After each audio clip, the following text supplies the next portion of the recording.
Hello everyone, তোমাদের সবার জন্য নিয়ে এসেছি একটা নতুন ভ্লগ। আর এই ভ্লগটা যদিও আমি গাড়ির ফুটেজ নিয়েই শুরু করেছি, কিন্তু আমার দিনটা শুরু হয়নি এখান থেকে। আর আমার দিনটা শুরু হয় তোমরা জানো মনে হয় কোথার থেকে। তো তাও আমি দেখিয়ে দিলাম, এই যে বাচ্চাদের সাথেই আমার দিন শুরু হয়। আর ওখান থেকে স্কুল থেকে ডাইরেক্ট বেরিয়ে পড়েছিলাম, যেহেতু সকালবেলায় রেডি হয়ে গিয়েছিলাম। আর যাচ্ছি খুবই প্রিয় জায়গায়, মানে বাবার কাছে যাচ্ছি। সচরাচর আমাদের বাড়ি থেকে মানে জায়গাটা একটু দূরেও বটে, আর ইচ্ছে করলে হয়তো যাওয়া হয় না। আর এই যে একটা মন্দির দেখছো, এই মন্দিরটাতে যাওয়ার ভীষণ শখ ছিল যাওয়ার সময়, কিন্তু তা যাওয়া হয়নি। আসার সময় ঢুকবো বলেই মনস্থির করে, এবং এরপর অনেকটা রাস্তা যাওয়ার পর ফাইনালি 2000 years later. আমরা দূর থেকে বাবার মন্দিরের দর্শন পেয়ে গেলাম। এবং তারপর যেখানে গাড়ি পার্ক করার ব্যবস্থা করা হয়েছে সেখানে চলে গেলাম। দেখতে পাচ্ছ কত গাড়ি, কত ভিড়, জাস্ট আলাদাই একটা ফিলিংস। আর এই যে আমার মা পিছনে আর আমার বাবা একসাথে। মা বাবাকে বলছিলাম যে তুমি, বাবা মাকে বলছিলাম যে আমার ভিডিওর ফুটেজে এসো। তারপর খালি পায়ে বেরিয়ে পড়েছি একদম বাবার মন্দির যাওয়ার উদ্দেশ্যে। তো দূর থেকে মন্দিরটা দেখিয়ে দিলাম। মন্দির গেলে অদ্ভুত একটা শান্তি পাওয়া যায় মনের মধ্যে। জানি না এই শান্তিটা ঠিক কোথায়, মানে অন্য কোথাও গেলে তো পাওয়া যায় না অবশ্যই। আর এটা তো এমনিতেই পিচ রাস্তা, কিন্তু শ্রাবণ মাস এই বছর এমনিতেই প্রচুর বৃষ্টি হয়েছে, আর সাথে সাথে এর দর্শনার্থীদের যা ভিড়। আর এরপর দেখো সবাই মিলে দণ্ডি কাটছে এখানে। আমি মানে এটা ভাবতাম যে হয়তো ভীষণ কষ্ট, এবং মনের মধ্যে আমি মনস্থির করেই এসেছিলাম যে আমিও চেষ্টা করব। তো মাকে বলছিলাম, মা বলছে পারবি, খুব কষ্ট হবে কিন্তু। আমি মনের মধ্যে সাহস রেখে বলেছি আমি চেষ্টা করবই। हम करते हैं प्रबंध, आप चिंता मत करिए। আর তারপর দেখো এই যে আমি শুরুও করে দিয়েছি অনেকটা রাস্তা, এবং কিছুটা কঠিন সত্যি বলতে। আমি মনের মধ্যে সাহস রেখেছিলাম অবশ্যই, এবং করতে করতে বুঝেছি কাজটা অতটাও সহজ নয়। বাবার সান্নিধ্য লাভ করা অতটাও হয়তো সোজা নয়। মানুষ কী করে, আমি তো ভাবছি আগে ঋষিমুনিরা কীভাবে এতদিন তপস্যা করতেন। আমার তো মানে জাস্ট এটুকু করে সত্যি বলছি আমি, হ্যাঁ 2-3 দিন গা ব্যথা পা ব্যথা ছিল, কিন্তু ভীষণ এক্সাইটেড ছিলাম আর ভীষণ ভালো লেগেছে। আর আমি যে শেষ পর্যন্ত করতে পারবো সেটা আমি প্রথম যখন করি তখন আমি বুঝতে পারিনি, কিন্তু শেষ পর্যন্ত আমিও শেষ করেছি। আর সত্যি হয়তো মহাদেব পাশে ছিলেন বলেই শেষ করতে পেরেছি।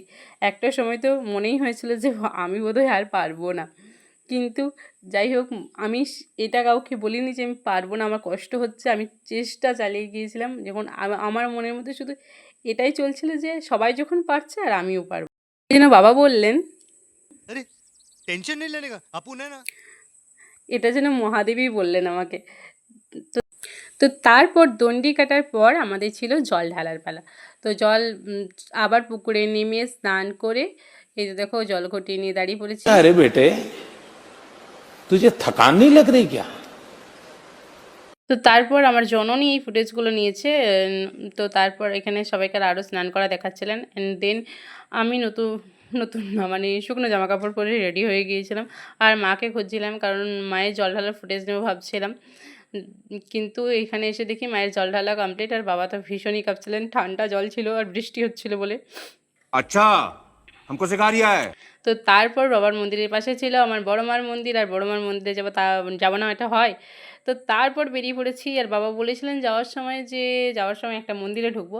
ওই মন্দিরটা না যেটা তোমাদেরকে আস্তে আস্তে দেখিয়েছিলাম যে ঢুকবো বলে মনস্থির করেছি, কিন্তু গাড়ি মেন রোডে যাওয়ার সময় আমার প্রচণ্ড মন খারাপ হয়ে গিয়েছিল। ভাবলাম বোধহয় ওই মন্দিরটা যাওয়া হবে না। তারপর যখন গলির রাস্তা ধরলো গাড়িটা, তখন আমার মনে হেব্বি ফুর্তি হচ্ছিলো। তখন ভাবছিলাম ফাইনালি যাবো, আর আমার মুখটা দেখতে দেখছি আমি ফাইনালি আমার চোখে তখন জল চলে এসেছিলো। আমার মানে একটা ইমোশন কাজ করছিল, আমি জানি না, বড় মার প্রতি অদ্ভুত আমার টান এটা। মায়ের কাছে যাবো শুনলেই কান্না পেয়ে যায়। তো তারপর আমি ফাইনালি মন্দিরকে চলে এসেছি। এটা হচ্ছে গড়বেতার সর্বমঙ্গলার মন্দির। এখানে আমি তো আগেই বললাম মন্দির গেলেই শান্তি পাওয়া যায়। আমার বড় মার কাছে গেলে হয়তো আমি আরেকটু বেশি শান্তি পাই।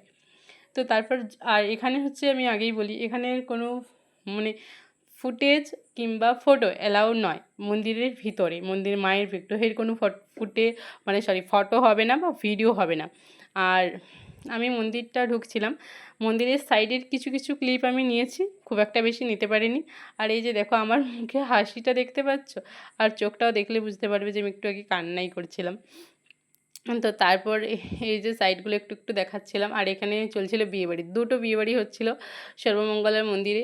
হ্যাঁ, ওখানে বিয়েবাড়িও হয়। আপনারা যদি কেউ মায়ের মন্দিরে বিয়ে করতে চান তো অবশ্যই করতে পারেন, যারা আমার ভ্লগ দেখছেন। তো যাই হোক, বিয়েবাড়ি কমপ্লিট হচ্ছিলো আর আমি একটু টুকটাক মন্দিরের সাইডগুলো দেখাচ্ছিলাম।